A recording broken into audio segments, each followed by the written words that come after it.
গত 2-3 দিন আগেই এসেছি। হুম। হ্যাঁ হ্যাঁ বিষয়টা হচ্ছে যে আমরা দেখছি যে 4 মাস প্রায় অতিক্রান্ত হতে চলেছে, ঠিক আছে। হ্যাঁ হ্যাঁ এখনো ডিএ মামলা জাজমেন্ট ডেলিভারি হচ্ছে না। সে কারণে বিস্তারিত জানতে কি করা যায় হ্যাঁ আমাদের সিনিয়র আইনজীবী করুণানন্দী মহাশয়ের টিম যে আছে তাদের সঙ্গে আলোচনা করতে, হ্যাঁ হ্যাঁ। এই জন্য আমরা এসেছিলাম। তো আলোচনায় এবার কি কি বলুন। উঠে এলো? উঠে আসার বিষয় হচ্ছে যে বলছে যে একটা জাজমেন্ট ডেলিভারি হতে ম্যাক্সিমাম 3 মাস লাগার কথা, হ্যাঁ সেটা 4 মাস অতিক্রান্ত হতে চলেছে। হ্যাঁ আর যে 3 দিন আছে এই মাসে, জানুয়ারি মাসের, সেই হ্যাঁ 3 দিনের মধ্যে যদি ডেলিভারি হয়ে যায়, বিচারপতিরা যদি রেডি হয় তাহলে দিয়ে দেবে। হুম তবে আশা করছি খুব শীঘ্রই ওনারা হুম এই ডিএ মামলার জাজমেন্টটা ডেলিভারি দিয়ে দেবেন। তবে যদি আপনারা অধৈর্য হয়ে যান, হ্যাঁ হ্যাঁ সেক্ষেত্রে মেনশন করতে বললে আমরা হ্যাঁ মেনশন করব, কিন্তু হ্যাঁ। মেনশন করলে ক্ষতিও হতে পারে, সে কথাও করুণানন্দী ম্যাডাম জানিয়েছেন আমাদের। আচ্ছা। সেই জন্য বলছে যে মেনশন করবেন না, শুধু শুধু হুম পয়সা যাবে এবং উল্টে ক্ষতিও হতে পারে। সেই জন্য এতদিন ধৈর্য ধরেছেন। আরো হুম, কিছুটা সময় সকল স্তরের কর্মচারী যারা কর্মরত, হ্যাঁ পেনশনার, ফ্যামিলি পেনশনার, হ্যাঁ হ্যাঁ সকলকে বলুন যে আরো কিছুটা ধৈর্য ধরতে। হ্যাঁ, কারণ এটা হ্যাঁ কিন্তু হ্যাঁ পেকে এসছে, হ্যাঁ। পাকাপাকি হয়ে এসছে।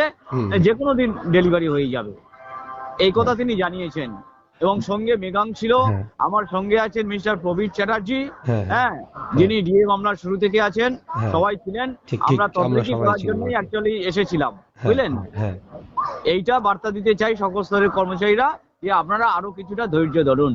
মানে এখন মেনশন করালে কি ক্ষতি হতে পারে, তেমন বলছে কিছু যে বললেন?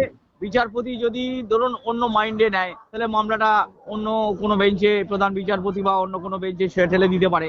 হ্যাঁ বলছে এটা সমীচীন হবে না, মানে যেটা আইনত সেটা ঠিক হবে হ্যাঁ না। যে বিচারপতিরা শুনেছেন, সেই বিচারপতিরা মাথা ঠান্ডা করে কিভাবে সরকারকে আদায় করাতে হয় তারা ভেবে চিন্তে ভালোভাবে অর্ডার দেবে। এটা ধৈর্য রাখতে হবে এই মামলাটার। এই মামলাটার গভীরতা এত বেশি, কারণ আমরা ইউনিটি ফোরামের তরফ থেকে হুম হুম হুম। একটা কম্পাইলেশন, বিভিন্ন জাজমেন্ট, 406 পাতার একটা কম্পাইলেশন দিয়েছি। হ্যাঁ হ্যাঁ হ্যাঁ, রিটিন সাবমিশন হিসাবে। হ্যাঁ তারপরে আরো রিটিন সাবমিশন হয় 200 পাতা, আরো অন্যান্য রেসপন্ডেন্ট সরকার পক্ষ বারে হ্যাঁ। বারে দিয়েছে। হুম সবগুলো খতিয়ে দেখে তারপরে এই বিচারপতি দ্বয় সঞ্জয় কারোল এবং পিকে মিশ্র মহাশয় রায় দেবেন। এবং তারা এত চিন্তিত, খুব হ্যাঁ সম্প্রতি 2-3 দিন আগে একটি রায় তারা প্রদান করেছেন, যেটার হ্যাঁ ভারতবর্ষের সকল হাইকোর্টের কে নির্দেশ দিয়েই বলেছেন যে সিএবি করে রাখা মামলা 1 মাস 2 মাসের বেশি ধরে রাখা যাবে না, হ্যাঁ। সব রায় প্রনাউন্স করে দিতে হবে তাড়াতাড়ি। Right right. সুতরাং আমাদের এই ডিএ মামলাটা জাজমেন্ট ডেলিভারি দেওয়ার ব্যাপারে ওনারা ভীষণ সজাগ রয়েছেন। অবশ্যই। যেহেতু এইটা হলো, ওনাদেরই একটি অর্ডার যে 3 মাসের বেশি অতিক্রান্ত করা যাবে না, যাবে না, সেখানে ওনারা 4 মাস অতিক্রান্ত করে ফেলেছেন। ফেলেছেন। যে হ্যাঁ কোনো দিন বলছে দিয়ে দিতে পারেন, একটু ধৈর্য ধরতে হবে। ঠিক এক্সাক্ট কবে ডেলিভারি হবে হ্যাঁ। সেটা তো আমরা বলতে পারি না, না, আমরা বলতে পারি না। আমরা বলতে পারি না। তবে সময় এগিয়ে এসেছে, হয়তো ফেব্রুয়ারি ফার্স্ট উইক বা সেকেন্ড উইকের মধ্যে হয়তো হয়ে যাবে।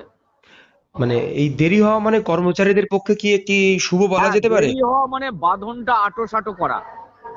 দেরি রাইট। হওয়া মানে একটা সরকার যেহেতু 25% দেবার রায় অবমাননা হুম। করেছে, অবশ্যই। সেই জন্য যাতে এই রায়টা মান্যতা দিতে বাধ্য হয়, সেই জন্য আঁটোসাঁটো করে রায়টা দেওয়ার চেষ্টা তারা করছেন বলে করুণানন্দী মহাশয় জানিয়েছেন। অবশ্যই। দেরি এইটা হওয়া মানে হলো, রায়ের হ্যাঁ গভীরতা বৃদ্ধি পাচ্ছে। হ্যাঁ, বাঁধনটা সঠিকভাবে রাখা আর কি, রাইট দেওয়া, রাইট রাইট যাতে এদিক ওদিক না খেলতে পারে। কারণ রাইট। এই সরকারের ভূমিকা তো বারে বারে প্রতিফলিত হচ্ছে সুপ্রিম কোর্টের বিচারকদের কাছে। হ্যাঁ হ্যাঁ তারা অবশ্যই। দেখছেন যে এরা কিভাবে পাশ কাটিয়ে এদিক ওদিক চলে যাচ্ছে। সুতরাং এই যে সকল স্তরের কর্মচারীদের যে ডিএ ডিএ 20 বছর হুম। ধরে যে আমরা পাচ্ছি না, সেইটা যাতে দিতে বাধ্য হয় সেই জন্য তারা চেষ্টা করছেন এবং জরুরি ভিত্তিতে তারা শুনানি শেষ করেছেন। বেশ বেশ, সে অবশ্যই আমরা দেখেছি পরপর 3-4 দিন সারাদিন ধরে শুনানি হতে।